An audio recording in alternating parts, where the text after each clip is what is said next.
ಸದಾಕಾಲ ತಂದೆಯವರ ಪರವಾಗಿ ಯಡಿಯೂರಪ್ಪನವರ ಪರವಾಗಿ ಎಲ್ಲ ಸಂದರ್ಭದಲ್ಲೂ ಕೂಡ ಬಹಳ ಗಟ್ಟಿಯಾಗಿ ಧ್ವನಿ ಎತ್ತಿರ್ತಕ್ಕಂಥ ಜಗದ್ಗುರುಗಳು ರಂಭಾಪುರಿ ಶ್ರೀಗಳು. ಹಿಂದಿರ್ತಕ್ಕಂಥ ಸಂದೇಶ ಏನಪ್ಪ ಅಂತ ಹೇಳಿದ್ರೆ, ವಿಜಯೇಂದ್ರ ಅವ್ರ ಬಗ್ಗೆ ಸಾಕಷ್ಟು ನಿರೀಕ್ಷೆಗಳಿದೆ, ಅಪೇಕ್ಷೆ ಇದೆ. ವಿಜಯೇಂದ್ರ ಅವರು ಎಲ್ಲರನ್ನೂ ಕೂಡ ಒಗ್ಗೂಡಿಸ್ಕೊಂಡು ಹೋಗಬೇಕು ಅನ್ನುವ ಸಂದೇಶವನ್ನು ಜಗದ್ಗುರು ನೀಡಿದ್ದಾರೆ. ಅದನ್ನು ಅಪಾರ್ಥ ತಿಳ್ಕೊಳ್ತಕ್ಕಂಥ ಅವಶ್ಯಕತೆ ಇಲ್ಲ, ಯಾರಿಗೂ ಹೇಳ್ಬೇಡ ಅಂತ ಹೇಳಿದ್ದಾರೆ. ಅಂಥ ಅವಶ್ಯಕತೆ ಬರ್ತದೆ ಅಂತ ನನಗೇನು ಅನಿಸೋದಿಲ್ಲ. ಕೇಂದ್ರದ ವರಿಷ್ಠರು ಎಲ್ಲವನ್ನು ಕೂಡ ಗಮನಿಸ್ತಾ ಇದ್ದಾರೆ. ಎಲ್ಲವೂ ಕೂಡ ಒಂದು ತಾರ್ಕಿಕ ಹಂತಕ್ಕೆ ಬರ್ತಕ್ಕಂಥ ಸಂದರ್ಭದಲ್ಲಿ ಈ ರೀತಿ ಸಭೆಗಳನ್ನು ಮಾಡ್ತಕ್ಕಂಥದ್ದು, ಸಮಾಜದ ಸಭೆ ಮಾಡ್ತಕ್ಕಂಥದ್ದು ಸರಿಯಲ್ಲ. ಇದು ನೀವು ಮಾಧ್ಯಮದವ್ರು ಕೇಳ್ತಾ ಇದ್ದೀರಿ, ಏನೋ ಬೂಟಾಟಿಕೆಗೆ ಮಾತನ್ನು ಹೇಳ್ತಾ ಇಲ್ಲ. ಖಂಡಿತ ನಾನೇ ಒಬ್ಬ ರಾಜ್ಯದ ಅಧ್ಯಕ್ಷನಾಗಿರುವ ಈ ಸಂದರ್ಭದಲ್ಲಿ ಈ ರೀತಿ ಜಾತಿ ಸಮಾವೇಶಗಳನ್ನು ಮಾಡ್ತಕ್ಕಂಥದ್ದು ಯಾವುದೇ ಕಾರಣಕ್ಕೂ ಪಕ್ಷಕ್ಕಂತೂ ಲಾಭ ತರೋದಿಲ್ಲ. ಹಾಗಾಗಿ ಇದು ಈ ರೀತಿ ಸಭೆಗಳನ್ನು ಮಾಡಬಾರ್ದು ಅನ್ನೋ ಹೇಳಿಕೆನ ಅವತ್ತೂ ಕೂಡ ಕೊಟ್ಟಿದ್ದೇನೆ, ಇವತ್ತು ಕೂಡ ಅದರ ಬದನಾಗಿದ್ದೇನೆ ಆ ಹೇಳಿಕೆಗೆ. ಅಧಿವೇಶನ ಮುಗಿತಿದ್ದಂಗೆ ಎಲ್ಲರ ಜೊತೆ ಚರ್ಚೆ ಮಾಡ್ತೇನೆ. ಆ ರೀತಿ ಯಾವುದೇ ಒಂದು ಅಧಿವೇಶನಕ್ಕೆ ಸಮಾವೇಶಗಳಿಗೆ ಅವಕಾಶ ಖಂಡಿತ ಇಲ್ಲ, ಭಾರತೀಯ ಜನತಾ ಪಾರ್ಟಿಲಿ ಅವಕಾಶ ಇಲ್ಲ. ಕಳೆದ ಈ ಸರ್ಕಾರ ಬಂದಾಗಿನಿಂದ ಶಾಸಕರ ಕ್ಷೇತ್ರಗಳ ಅಭಿವೃದ್ಧಿಗೆ ಅನುದಾನವನ್ನು ಕೊಡದೇ ಇರತಕ್ಕಂಥ ಮಾನ್ಯ ಮುಖ್ಯಮಂತ್ರಿಗಳು, ಶಾಸಕರು ಒಂದು ರೀತಿ ಅಸಹಾಯಕರಾಗಿದ್ದಾರೆ. ನಾನೇ ಕೆಲವು ಶಾಸಕರನ್ನು ಭೇಟಿ ಮಾಡಿದಾಗ ನಾವು ಆಡಳಿತ ಪಕ್ಷದ ಶಾಸಕರು ಅಂತ ಹೇಳ್ಕೊಂಡು ಓಡಾಡೋದಕ್ಕೆ ನಮಗೆ ಕಷ್ಟ ಆಗ್ತದೆ ನಮ್ಮ ಸ್ವಕ್ಷೇತ್ರಗಳಲ್ಲಿ. ಈ ಭಾವನೆಯನ್ನು ಆಡಳಿತ ಪಕ್ಷದ ಶಾಸಕರು ಕೂಡ ತೋಡ್ಕೊಂಡಿದ್ದಾರೆ. ಒಟ್ಟಾರೆಯಾಗಿ ಒಂದು ಹೊಸ ಸರ್ಕಾರ ಬಂದು 20 ತಿಂಗಳು ಆಗಿದೆ, ಅಭಿವೃದ್ಧಿನೇ ಕಾಣದೇ ಇರತಕ್ಕಂಥ ಶಾಸಕರು ತಮ್ಮ ಕ್ಷೇತ್ರಕ್ಕೆ ಹೋದಾಗ ರಸ್ತೆಗಳು, ಆಸ್ಪತ್ರೆಗಳು, ಶಾಲಾ ಕೊಠಡಿಗಳನ್ನು ಕೂಡ ಕೊಡದೇ ಇರತಕ್ಕಂಥ ಒಂದು ಕೆಟ್ಟ ಪರಿಸ್ಥಿತಿಗೆ ಬಂದು ನಿಂತಿದೆ ಅಂತ ಹೇಳಿದ್ರೆ ಈ ಸರ್ಕಾರದ ಆಡಳಿತ ವೈಖರಿ ಹೇಗಿದೆ ಅಂತೇಳಿ ರಾಜ್ಯದ ಜನ ನೋಡ್ತಾ ಇದ್ದಾರೆ. ಬೆಂಕಿ ಇಲ್ಲದೆ ಹೊಗೆ ಆಡೋದಿಲ್ಲ ಅಂತೇಳಿ ಹಿರಿಯರು ಹೇಳ್ತಾರೆ. ಇಂಥ ಒಂದು ಗಂಭೀರವಾಗಿರ್ತಕ್ಕಂಥ ಪ್ರಕರಣ ಯಾರ್ದೋ ಬೆಂಬಲ ಇಲ್ಲದೇ ಆಗೋದಕ್ಕೆ ಸಾಧ್ಯ ಇಲ್ಲ. ಒಬ್ಬ ಹಿರಿಯ IPS ಅಧಿಕಾರಿಯ ಮಗಳು ಒಂದು ಕಡೆ ಆದರೆ ಸಚಿವರ ಅವಳ ನಿಕಟ ಸಂಪರ್ಕ ಇತ್ತು ಅಂದರೆ ಬೆಂಬಲ ಇತ್ತು ಅನ್ನೋದನ್ನು ಕೂಡ ಸಾಕಷ್ಟು ಚರ್ಚೆಗೆ ಗ್ರಾಸ ಆಗಿದೆ. ಹಾಗೆ ಎಲ್ಲವೂ ಕೂಡ ಸತ್ಯಾಂಶ ತನಿಖೆ ನಂತರ ಹೊರಬೀಳುತ್ತೆ. ಸದಾಕಾಲ ತಂದೆಯವರ ಪರವಾಗಿ ಯಡಿಯೂರಪ್ಪನವರ ಪರವಾಗಿ ಎಲ್ಲ ಸಂದರ್ಭದಲ್ಲೂ ಕೂಡ ಬಹಳ ಗಟ್ಟಿಯಾಗಿ ಧ್ವನಿ ಎತ್ತಿರ್ತಕ್ಕಂಥ ಜಗದ್ಗುರುಗಳು ರಂಭಾಪುರಿ ಶ್ರೀಗಳು. ಹಿಂದಿರ್ತಕ್ಕಂಥ ಸಂದೇಶ ಏನಪ್ಪ ಅಂತ ಹೇಳಿದ್ರೆ, ವಿಜಯೇಂದ್ರ ಅವ್ರ ಬಗ್ಗೆ ಸಾಕಷ್ಟು ನಿರೀಕ್ಷೆಗಳಿದೆ, ಅಪೇಕ್ಷೆ ಇದೆ. ವಿಜಯೇಂದ್ರ ಅವರು ಎಲ್ಲರನ್ನೂ ಕೂಡ ಒಗ್ಗೂಡಿಸ್ಕೊಂಡು ಹೋಗಬೇಕು ಅನ್ನುವ ಸಂದೇಶವನ್ನು ಜಗದ್ಗುರು ನೀಡಿದ್ದಾರೆ. ಅದನ್ನು ಅಪಾರ್ಥ ತಿಳ್ಕೊಳ್ತಕ್ಕಂಥ ಅವಶ್ಯಕತೆ ಇಲ್ಲ, ಯಾರಿಗೂ ಹೇಳ್ಬೇಡ ಅಂತ ಹೇಳಿದ್ದಾರೆ. ಅಂಥ ಅವಶ್ಯಕತೆ ಬರ್ತದೆ ಅಂತ ನನಗೇನು ಅನಿಸೋದಿಲ್ಲ. ಕೇಂದ್ರದ ವರಿಷ್ಠರು ಎಲ್ಲವನ್ನು ಕೂಡ ಗಮನಿಸ್ತಾ ಇದ್ದಾರೆ. ಎಲ್ಲವೂ ಕೂಡ ಒಂದು ತಾರ್ಕಿಕ ಹಂತಕ್ಕೆ ಬರ್ತಕ್ಕಂಥ ಸಂದರ್ಭದಲ್ಲಿ ಈ ರೀತಿ ಸಭೆಗಳನ್ನು ಮಾಡ್ತಕ್ಕಂಥದ್ದು, ಸಮಾಜದ ಸಭೆ ಮಾಡ್ತಕ್ಕಂಥದ್ದು ಸರಿಯಲ್ಲ. ಇದು ನೀವು ಮಾಧ್ಯಮದವ್ರು ಕೇಳ್ತಾ ಇದ್ದೀರಿ, ಏನೋ ಬೂಟಾಟಿಕೆಗೆ ಮಾತನ್ನು ಹೇಳ್ತಾ ಇಲ್ಲ. ಖಂಡಿತ ನಾನೇ ಒಬ್ಬ ರಾಜ್ಯದ ಅಧ್ಯಕ್ಷನಾಗಿರುವ ಈ ಸಂದರ್ಭದಲ್ಲಿ ಈ ರೀತಿ ಜಾತಿ ಸಮಾವೇಶಗಳನ್ನು ಮಾಡ್ತಕ್ಕಂಥದ್ದು ಯಾವುದೇ ಕಾರಣಕ್ಕೂ ಪಕ್ಷಕ್ಕಂತೂ ಲಾಭ ತರೋದಿಲ್ಲ. ಹಾಗಾಗಿ ಇದು ಈ ರೀತಿ ಸಭೆಗಳನ್ನು ಮಾಡಬಾರ್ದು ಅನ್ನೋ ಹೇಳಿಕೆನ ಅವತ್ತೂ ಕೂಡ ಕೊಟ್ಟಿದ್ದೇನೆ, ಇವತ್ತು ಕೂಡ ಅದರ ಬದನಾಗಿದ್ದೇನೆ ಆ ಹೇಳಿಕೆಗೆ. ಅಧಿವೇಶನ ಮುಗಿತಿದ್ದಂಗೆ ಎಲ್ಲರ ಜೊತೆ ಚರ್ಚೆ ಮಾಡ್ತೇನೆ. ಆ ರೀತಿ ಯಾವುದೇ ಒಂದು ಅಧಿವೇಶನಕ್ಕೆ ಸಮಾವೇಶಗಳಿಗೆ ಅವಕಾಶ ಖಂಡಿತ ಇಲ್ಲ, ಭಾರತೀಯ ಜನತಾ ಪಾರ್ಟಿಲಿ ಅವಕಾಶ ಇಲ್ಲ. ಕಳೆದ ಈ ಸರ್ಕಾರ ಬಂದಾಗಿನಿಂದ ಶಾಸಕರ ಕ್ಷೇತ್ರಗಳ ಅಭಿವೃದ್ಧಿಗೆ ಅನುದಾನವನ್ನು ಕೊಡದೇ ಇರತಕ್ಕಂಥ ಮಾನ್ಯ ಮುಖ್ಯಮಂತ್ರಿಗಳು, ಶಾಸಕರು ಒಂದು ರೀತಿ ಅಸಹಾಯಕರಾಗಿದ್ದಾರೆ. ನಾನೇ ಕೆಲವು ಶಾಸಕರನ್ನು ಭೇಟಿ ಮಾಡಿದಾಗ ನಾವು ಆಡಳಿತ ಪಕ್ಷದ ಶಾಸಕರು ಅಂತ ಹೇಳ್ಕೊಂಡು ಓಡಾಡೋದಕ್ಕೆ ನಮಗೆ ಕಷ್ಟ ಆಗ್ತದೆ ನಮ್ಮ ಸ್ವಕ್ಷೇತ್ರಗಳಲ್ಲಿ. ಈ ಭಾವನೆಯನ್ನು ಆಡಳಿತ ಪಕ್ಷದ ಶಾಸಕರು ಕೂಡ ತೋಡ್ಕೊಂಡಿದ್ದಾರೆ. ಒಟ್ಟಾರೆಯಾಗಿ ಒಂದು ಹೊಸ ಸರ್ಕಾರ ಬಂದು 20 ತಿಂಗಳು ಆಗಿದೆ, ಅಭಿವೃದ್ಧಿನೇ ಕಾಣದೇ ಇರತಕ್ಕಂಥ ಶಾಸಕರು ತಮ್ಮ ಕ್ಷೇತ್ರಕ್ಕೆ ಹೋದಾಗ ರಸ್ತೆಗಳು, ಆಸ್ಪತ್ರೆಗಳು, ಶಾಲಾ ಕೊಠಡಿಗಳನ್ನು ಕೂಡ ಕೊಡದೇ ಇರತಕ್ಕಂಥ ಒಂದು ಕೆಟ್ಟ ಪರಿಸ್ಥಿತಿಗೆ ಬಂದು ನಿಂತಿದೆ ಅಂತ ಹೇಳಿದ್ರೆ ಈ ಸರ್ಕಾರದ ಆಡಳಿತ ವೈಖರಿ ಹೇಗಿದೆ ಅಂತೇಳಿ ರಾಜ್ಯದ ಜನ ನೋಡ್ತಾ ಇದ್ದಾರೆ. ಬೆಂಕಿ ಇಲ್ಲದೆ ಹೊಗೆ ಆಡೋದಿಲ್ಲ ಅಂತೇಳಿ ಹಿರಿಯರು ಹೇಳ್ತಾರೆ. ಇಂಥ ಒಂದು ಗಂಭೀರವಾಗಿರ್ತಕ್ಕಂಥ ಪ್ರಕರಣ ಯಾರ್ದೋ ಬೆಂಬಲ ಇಲ್ಲದೇ ಆಗೋದಕ್ಕೆ ಸಾಧ್ಯ ಇಲ್ಲ.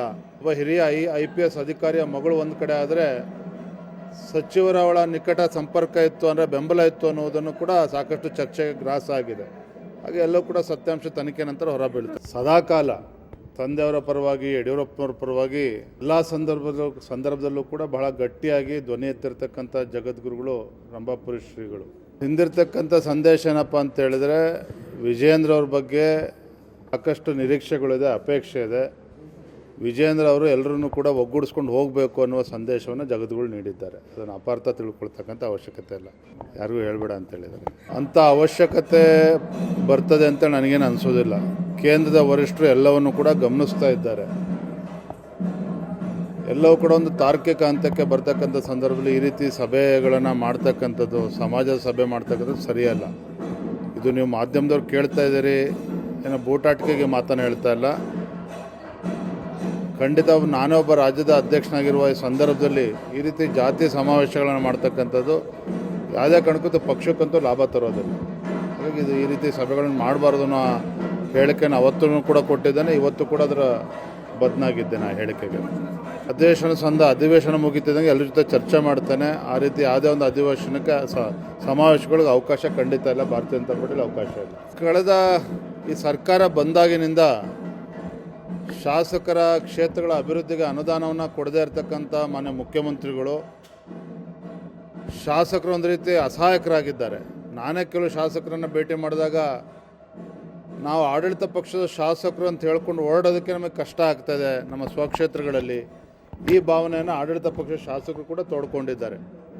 ಒಟ್ಟಾರೆಯಾಗಿ ಒಂದು ಹೊಸ ಸರ್ಕಾರ ಬಂದು 20 ತಿಂಗಳು ಆಗಿದೆ, ಅಭಿವೃದ್ಧಿನೇ ಕಾಣದೇ ಇರತಕ್ಕಂಥ ಶಾಸಕರು ತಮ್ಮ ಕ್ಷೇತ್ರಕ್ಕೆ ಹೋದಾಗ ರಸ್ತೆಗಳು, ಆಸ್ಪತ್ರೆಗಳು, ಶಾಲಾ ಕೊಠಡಿಗಳನ್ನು ಕೂಡ ಕೊಡದೇ ಇರತಕ್ಕಂಥ ಒಂದು ಕೆಟ್ಟ ಪರಿಸ್ಥಿತಿಗೆ ಬಂದು ನಿಂತಿದೆ ಅಂತ ಹೇಳಿದ್ರೆ ಈ ಸರ್ಕಾರದ ಆಡಳಿತ ವೈಖರಿ ಹೇಗಿದೆ ಅಂತೇಳಿ ರಾಜ್ಯದ ಜನ ನೋಡ್ತಾ ಇದ್ದಾರೆ. ಬೆಂಕಿ ಇಲ್ಲದೆ ಹೊಗೆ ಆಡೋದಿಲ್ಲ ಅಂತೇಳಿ ಹಿರಿಯರು ಹೇಳ್ತಾರೆ.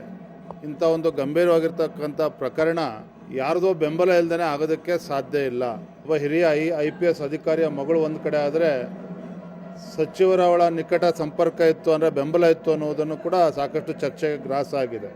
ಹಾಗೆ ಎಲ್ಲವೂ ಕೂಡ ಸತ್ಯಾಂಶ ತನಿಖೆ ನಂತರ ಹೊರಬೀಳ್ತದೆ. ಸದಾಕಾಲ ತಂದೆಯವರ ಪರವಾಗಿ, ಯಡಿಯೂರಪ್ಪನವ್ರ ಪರವಾಗಿ ಎಲ್ಲ ಸಂದರ್ಭದಲ್ಲೂ ಕೂಡ ಬಹಳ ಗಟ್ಟಿಯಾಗಿ ಧ್ವನಿ ಎತ್ತಿರ್ತಕ್ಕಂಥ ಜಗದ್ಗುರುಗಳು ರಂಭಾಪುರಿ ಶ್ರೀಗಳು.